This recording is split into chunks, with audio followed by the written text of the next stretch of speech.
Hello and welcome to another video production by the Free College. Today we are giving a free hacking class or free hacking course, and this is part one. So let's just dive in. A lot of people confuse the terms hacking and cracking. So hacking and cracking were combined accidentally over time. But I think it started with a journalist confusing hacking with cracking. But hacking has its own definition, and cracking is something different. Cracking is what most people think is hacking. People think hacking is breaking into a computer by breaching its security.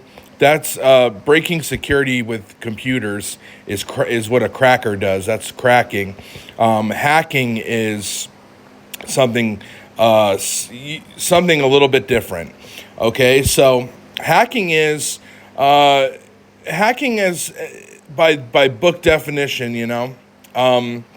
It's delivering heavy blows towards something. So if you're hitting an axe against a tree, you're hacking at the tree with an axe. So that's the word hacking being used the right way. So computer hacking is hacking at a keyboard with your fingers until you find an answer, until you solve a problem. But you're a hacker when you're using a computer and hacking at the keyboard. That's hacking. You're a hacker when you're hacking at a keyboard. So hacking also involves playful cleverness, and that goes into what hack value is. There's a value associated with the hack that you're performing. It could be, better or worse, graded by, how well you're doing it. It just depends. But it's playful cleverness. It's just, goofy stuff, just having fun with a computer. Cracking is breaching security. It usually takes the form of a person who is a cracker.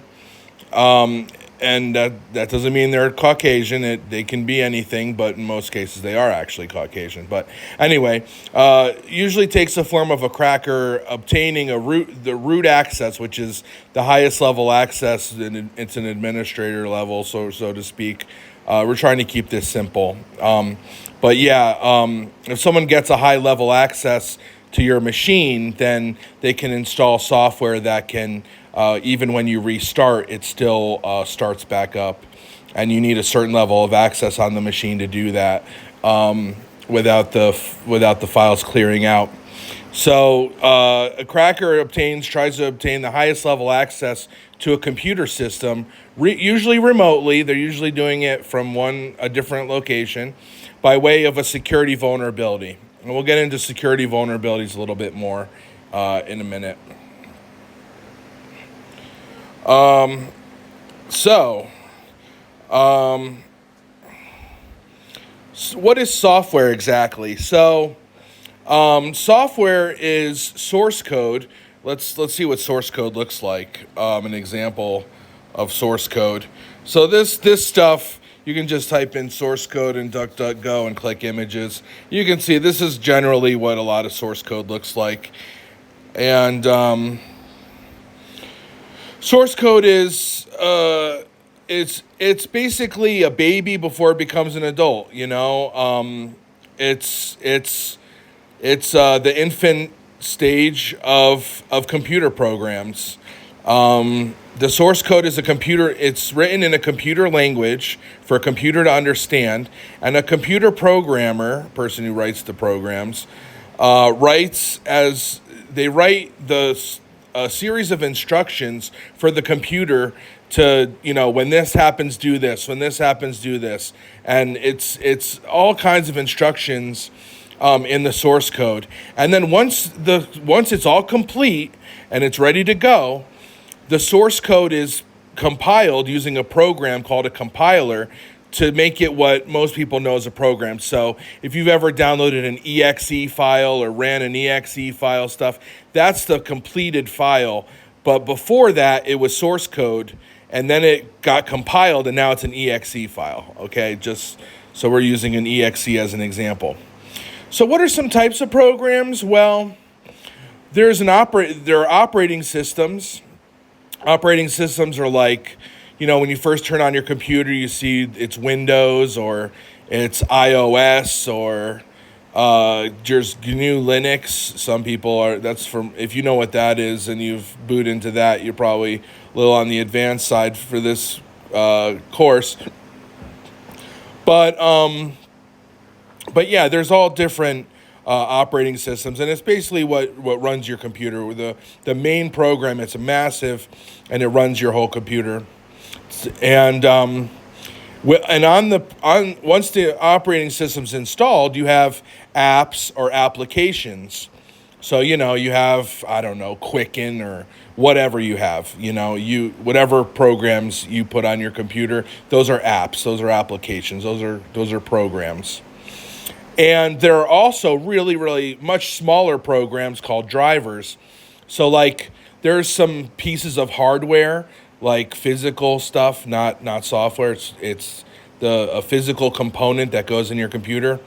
There are sometimes graphics cards, we'll use it as an example. There's all different kinds of graphics cards, and you might install a new graphics card in your computer, and there's a little program that helps it sort of translate how to work it properly, and tells the operating system how to make it work.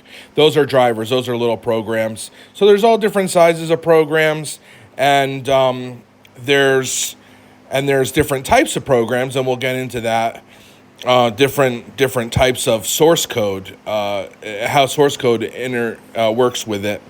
But so we'll go to the next part. What is a software update? So in many cases, when an update becomes available, a software developer learned about a vulnerability in a specific version. So what that's saying is, let's say, okay, so they're up to iOS 18 on the iPhone. Excuse me. And so there was obviously a 17 and a 16 and a 15. Maybe there was, right? Well, the reason that the version changed and the update was available is because in that previous version, there's a vulnerability in that code. So a cracker found a weakness in that software, and they were using it to gain access to people who were using that software on their machine. So that's why it's important to make sure that a cracker can't use what's called a vulnerability scanner. It's a piece of software to scan your computer for a weakness, and they might have this exploit, which is the code that to take advantage of that weakness and gain access to your device. So software updates are basically pieces of software to fix other pieces of software when there's a weakness. Okay, so just get that understood. So make sure you're always up to date with your updates. Now, there's different types of software. We talked about different types of software being operating system, applications, and drivers. But this is more in depth. This is actually critical and really important. So there's free and open source and proprietary software. Free software meets the four freedoms criteria found on GNU.org, and we're going to go there now. We're going to type in, we're going to go back a couple, and if you type in GNU 4 software freedoms into DuckDuckGo, you can go to the third link down, which is GNU, and they'll break down what the 4 software freedoms are. Now that's what makes software free, not as just in cost, but in the sense of freedom, meaning that you have access to understanding how it works and what's going on inside. So we're only going to cover 2 of the 4 software freedoms. You need to read all 4 and understand them, but and also understand that if a piece of software doesn't respect the 4 freedoms, it can't do those things. Okay, so like one is helping your neighbor. So if it's proprietary, you can't help your neighbor with it. But if it's free or open source, you can, because they can see how to solve a problem and see your solution and use it themselves on something in the future and make things better overall. Anyway, so 2 of the 4 software freedoms involve sharing the source code. So the source code is visible. You can see it. You can see what the programmer is putting in the program. If there's anything, there's thousands of people looking at this code that are all different skill levels, and they are looking for weaknesses, and they're looking for bugs, they're looking for vulnerabilities, they're looking for backdoors, stuff that's doing surveillance on you. People are looking for all this stuff so they can remove it. And in the final version of a piece of free software or open source software, it won't have anything dangerous because people are basically fact checking the code. Okay, so basically, I wrote in here, access to the source code allows computer users to check for anything resembling malicious code, including surveillance-related unwanted features. And that's true also for open source. Open source software, you can see the source code and therefore understand what's going on. No one can put anything past you or sneak it past you or put a surveillance on you or backdoor or anything. Now, proprietary, this is the worst of the 3. This is the stuff that, unfortunately, Windows and iOS and stuff, Google Chrome alleges to have, some open source parts to it, but it's not fully open source, so it falls under proprietary. Most websites are proprietary. I mean, everything that's making money is proprietary, basically, okay? We call the people that make proprietary anything hoarders because they're just doing it for money. They're not doing it to help humanity or anybody else, for that matter, just themselves. So, proprietary, they don't offer any access to the source code.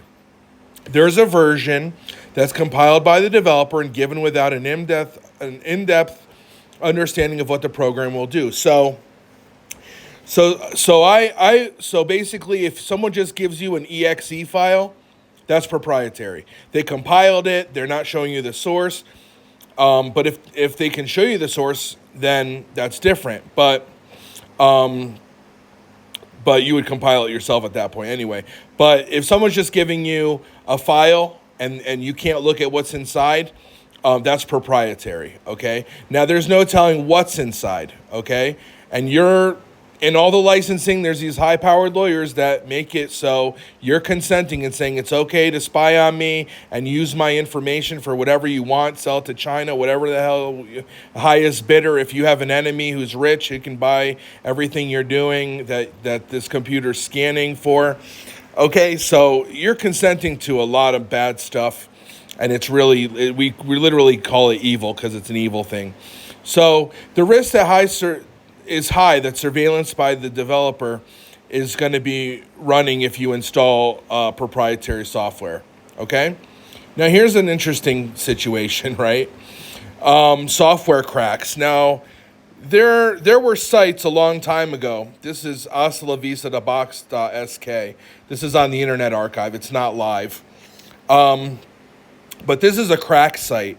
And people used to download files to break the security of other files. So let's say you wanted to download a program and it costed like $50 and someone said, oh yeah, but I got a crack. Well, then you're adding an exe to an exe. So what's that really doing? Okay,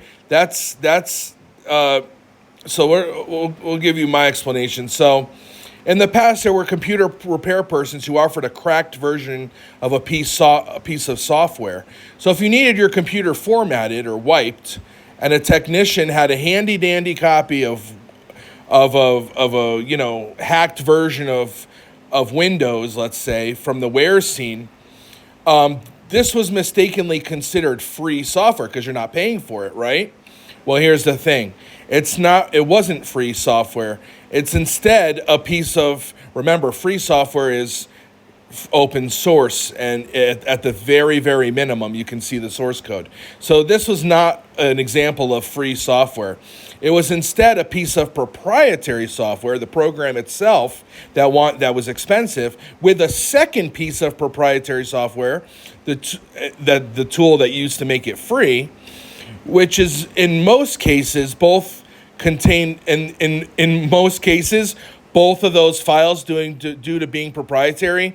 The programmer put malicious code in there. So you were actually doing a double injustice, and not being a hacker or a cracker or whatever. When you were using that stuff back in the day, you were actually making the computer worse. So unfortunately, paying for it would have given you only half the problem.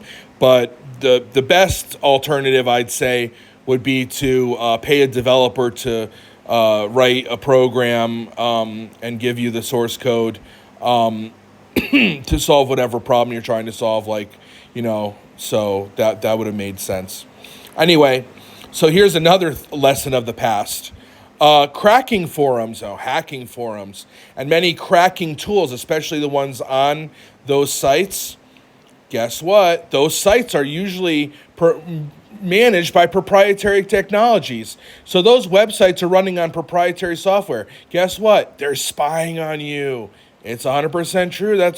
What are they doing with the data? Nobody knows. They could be selling it to law enforcement. They could be selling it to companies. They could be selling it to contractors that don't seem like law enforcement but work with law enforcement, and they're not disclosing that. They're just buying the information. So it's a huge risk to be messing with hacking forums, cracking forums, whatever, and the cracking tools, because the cracking tools might have a backdoor that leads to the FBI seeing everything you're doing and breaking into, and they're going to charge you for that. So that's all a big mistake, to mess with proprietary technologies, and that's just another thing that people used to do and not think about it.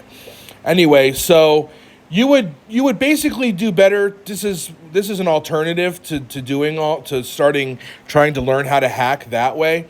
Basically, you'd do better to seek and explore free and open source hacking software on a free and open platform such as Wikipedia. So Wikipedia runs on non-proprietary technology, so there's nothing spying on you or anything. Nothing you read on there will be able to be captured by anybody. As far as the site itself goes, I mean, if you're using Windows and you're looking up hacking, I don't know if, Bill Gates has a keylogger for the word hack and hacking, and I don't know. But anyway, that'd be a different avenue, and that's why, people usually try to, anyway, a person who wants to be a hacker, which is, or cracker, doesn't use proprietary operating systems for that purpose. Anyway, so you would do better to try to learn how to do hacking if you just went to wikipedia.org and typed in hacker, and you go down to the bottom right and click desktop, and then you get this box here, and you click hacking tools and click. I helped put this in here, actually. You click forensic focus operating systems, and then you're going to learn that you should probably replace your computer with this operating system first and foremost before you go any further. And so anyway, this little box with show and click on things and read, you will do better with this box and using it properly than if you use a proprietary website to learn how to hack or crack, or use their tools to hack or crack. Okay, just helping you out. This is a good way for beginners to start out. I ended up also making the practice site section.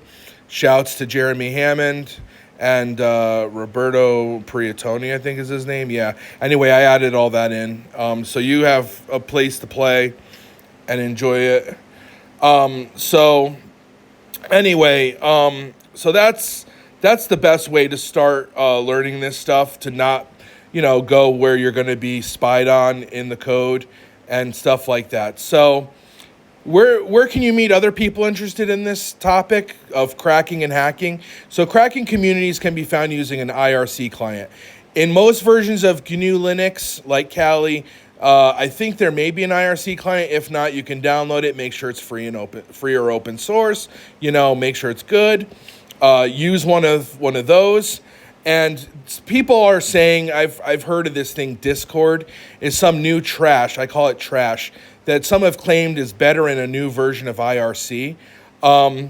No, that the software that IRC servers are running on is called an IRCD or an IRC daemon, and those are free and open source. So the servers that you're connecting to on IRC are free and open. They're not proprietary. So on the flip side, Discord is proprietary.